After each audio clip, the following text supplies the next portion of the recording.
Hello everyone. Today we are going to study about motion and rest. First of all, let us understand from where this word motion arrived. सबसे पहले हम आज की class में पढ़ेंगे कि motion आया कहाँ से, मोशन वर्ड किसने डिराइव किया या किसने हमें समझाया. There was a famous scientist named Aristotle. From various day-to-day life events, he gave a very famous statement which causes the birth of our subject, physics. एक बहुत ही फेमस साइंटिस्ट था जिसका नाम एरिस्टोटल था. उन्होंने डेली लाइफ बेसिस पे कितने ही event study किए और उसके बाद एक स्टेटमेंट पास की. उस स्टेटमेंट के कारण आज हमारा सब्जेक्ट फिजिक्स एग्जिस्टेंस में है. He notice that a moving vehicle come to rest after certain time and also when we walk after some time we also come to the rest. And if we roll a ball on the ground or floor, it will come to the rest after some time. Aristotle ने notice किया कोई भी moving vehicle है कुछ देर चलने के बाद rest form में आ जाता है. इवन जब हम चलते हैं, रनिंग करते हैं, वॉकिंग करते हैं, थोड़ी टाइम बाद हम भी रेस्ट पे आ जाते हैं. एंड इवन जब हम कोई बॉल ग्राउंड पे या फ्लोर पे रोल करते हैं, थोड़ी देर बाद वो बॉल भी अपने आप रेस्ट पर आ जाता है. After observing these things he gave a statement that the natural tendency of a body is to be at rest. ये सब चीज़ें ऑब्जर्व करने के बाद एरिस्टोटल ने एक स्टेटमेंट पास किया जिसमें उसने कहा कि हर किसी बॉडी का, जितनी भी यूनिवर्स में बॉडीज़ हैं, कोई भी ऑब्जेक्ट है, सबकी ये नेचुरल टेंडेंसी है कि वो रेस्ट पर होंगी, रेस्ट पर आ जाएंगी थोड़ी देर बाद. After this, many people came forward to understand this statement, especially this word rest. From this, our subject physics came into the existence, which means the study of nature. तो जब Aristotle ने बोला कि हर किसी ऑब्जेक्ट में एक natural tendency होती है कि थोड़ी देर बाद चलने के बाद वो रेस्ट पर अपने आप आ जाएंगी, तो काफ़ी सारे साइंटिस्ट, काफ़ी सारे लोग इस स्टेटमेंट को समझने के लिए आगे आए और उनकी यही रिसर्च ने हमारा सब्जेक्ट बनाया physics. Physics is defined as the study of nature. Nature में जितने भी इवेंट्स हो रहे हैं, क्यों हो रहे हैं, कैसे हो रहे हैं, ये सब हम पढ़ते हैं under the subject physics. After that a famous scientist named Galileo Galilei discovered the word motion while decoding the statement of Aristotle. तो एरिस्टोटल की ये नेचुरल टेंडेंसी वाली स्टेटमेंट को समझने के लिए फेमस साइंटिस्ट गैलीलियो ने एक वर्ड डिराइव किया, एक वर्ड समझा जिसका वो वर्ड था motion. Now let us understand what is motion. अब हम समझते हैं मोशन है क्या. Galileo said that when a body is not in the state of rest it means the body is moving. Example, walking of a person, flying of a bird and movement of vehicle from one place to the another shows motion. Galileo ने बोला अगर कोई object rest की state में नहीं है, it means the object is showing motion. Example, हम चलते हैं, बर्ड्स फ्लाई करती हैं, इवन कोई व्हीकल मूव करता है, ये सारे एग्जाम्पल्स हमें मोशन शो करते हैं. So we can define the motion as movement of an object from one place to another with respect to its origin. किसी भी ऑब्जेक्ट की मूवमेंट एक जगह से दूसरी जगह उसके ओरिजिन के रिस्पेक्ट से, मीन्स कोई भी ऑब्जेक्ट जब अपने ओरिजिन से दूर चला जाता है उस स्टेट को हम मोशन कहते हैं. और in another words we can define motion as An object is said to be in state of motion when it changes its position with respect to time and its surrounding.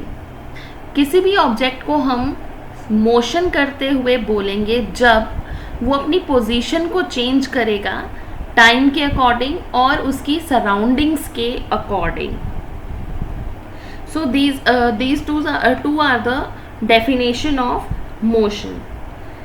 As we had already studied in our previous classes that motion is of different type. So examples of types of motion are circulatory motion, in which an object move around a fixed point. Then rectilinear motion, in which an object moves along a straight line. And then oscillatory motion, in which an object oscillates to and from, it means it shows to and fro movement. So these are the certain types of motion, but in class 9 we are going to emphasize on the term motion and rest. We are not going to study the types of motion in detail. We have understood the term motion. Now let us understand what is rest. So rest can be defined as an object is said to be in state of rest when it does not change its position with respect to time and its surrounding. अब motion समझने के बाद motion का opposite rest समझते हैं. Rest क्या है? कोई भी बॉडी को हम रेस्ट स्टेट में तब कहेंगे जब वो अपनी पोजीशन बिल्कुल चेंज नहीं करेगा with respect to time and its surroundings. जहाँ पर है ऑब्जेक्ट कुछ टाइम बाद वो वहीं पे दिखेगा. It means the object is in rest. Now we had studied that rest and motion are relative terms. My question from you is, what do you mean by this term, that is relative term, or what is relative term? First of all, let us understand what does relative word means. Relative word means one object having two or more different type of references. बचपन से ही हम पढ़ते हुए आ रहे हैं that rest and motion दोनों relative terms हैं. अब ये रिलेटिव टर्म का मतलब क्या है? According to the dictionary relative word का मतलब है कोई भी एक ऑब्जेक्ट को हम अगर दो डिफरेंट रेफरेंस पॉइंट से देखते हैं तो वो रिलेटिव शो करता है. It means that a person can be in state of rest or motion at the same time with respect to its different surrounding.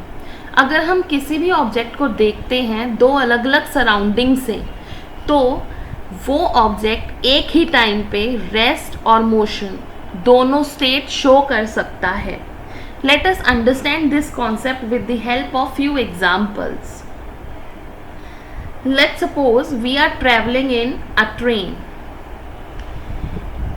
Inside the train, as we see the position of our fellow passenger, we will notice that nobody is changing their position, nor we are changing our position with respect to them.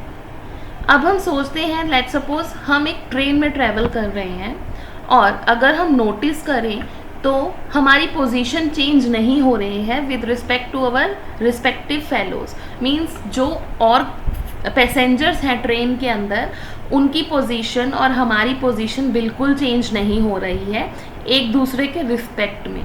Means if ये blue T shirt वाला passenger मेरे आगे वाली position पे बैठा है तो still after the end of the after few minutes ये उसी पोजीशन पे है. इट मीन्स ये फेलो पैसेंजर मेरा रेस्ट पर है बिकॉज उसकी पोजीशन चेंज नहीं हुई है as the time passes. But if we look outside the window we will notice that one by one all the trees, rivers, mountains are passing back. But we know that trees and mountains are stationary objects. It means we are showing motion, we are moving forward, that is why it is appearing that all these things are going backward. So from this situation we can conclude that we are in the state of motion. अब हम जब window के train की window के बाहर देखते हैं तो हम देखेंगे कि एक के बाद एक ट्रीज, माउंटेन्स, रिवर सब के सब पीछे की ओर भागते जा रहे हैं, और इससे हम कंक्लूड कर सकते हैं कि हमारी पोजीशन कॉन्टिन्यूसली चेंज हो रही है. But as we talked in the first situation that we are in the state of rest, and now we are saying that we are in the state of motion. It means with the change in our perception of reference point, that is our surrounding, our state changes. Thus we can say that rest and motion are relative terms. So let us take another example to understand that rest and motion are relative terms. Now we all are sitting in our respective homes and studying there, and we are not changing our position. But if we talk about earth on which we are sitting, it is continuously rotating and revolving. It means we are in motion, in state of motion with the earth. So in this case also we are in the state of rest as well as in the state of motion with respect to the different surroundings. अगर हम दूसरे case की study करें, इस time हम सब अपने अपने घर पर बैठकर स्टडी कर रहे हैं, मोशन चैप्टर पढ़ रहे हैं, but we all are at rest, we are not changing our position. हमारी पोजीशन चेंज बिल्कुल नहीं हो रही है, हम सब अपने सोफाज और बेड पे और चेयर पे बैठकर पढ़ रहे हैं. अगर मैं अर्थ के बाहर देखूँ, स्पेस से देखूँ अपने अर्थ पे, earth is continuously rotating and revolving around sun. इसका मतलब हम अर्थ के साथ मोशन भी शेयर कर रहे हैं.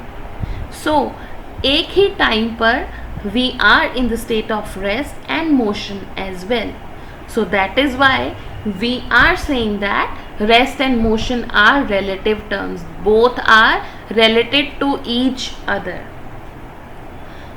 Hope you all have understood the concept of motion. Friends, my channel is new, so please like, share it as much as possible, and also subscribe the channel for the next update. Thank you very much.